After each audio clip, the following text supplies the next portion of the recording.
Delfín Asturiano vuelve.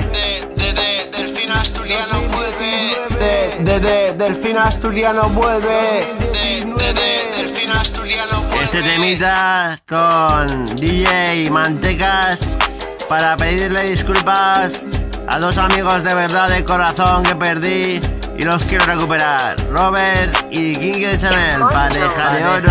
Os contaré mi historia con una atractiva rubia. Bien sabía Dios que me enamoré de ella. Su apodo, Kinky de Chanel, una choni cruel. Kinky de Chanel, una choni cruel. No me dijo que había otro men, mentía y decía que era su hermano, Yo hacía videollamadas con ella y directos, y sé que de mí tenía sed, que de mí tenía sed. Pero ella madrileña y yo maño, poco a poco dudé, hermano, más bien novio. Y atiné, me siento mal, pero nos hicimos muy compis los tres.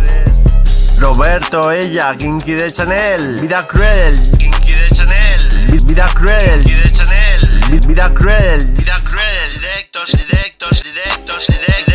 emborrachándonos, compartiendo el día a día.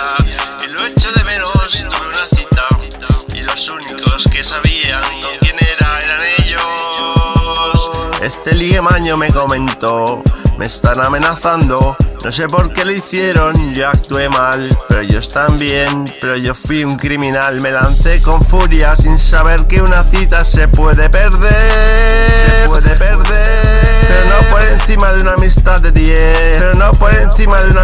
10. Lo de la jamba, de la cita es un misterio. Y si se dejó engañar por ellos y no luchar por mí no me merece. Pero con este tema deseo me perdonen Robert y Kinky de Chanel. Os quiero y siempre seré leal y fiel a los tres, ya ves.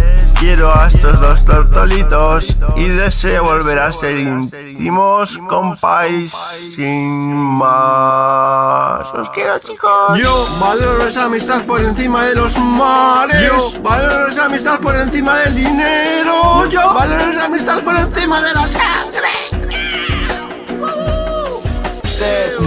Delfín Asturiano vuelve.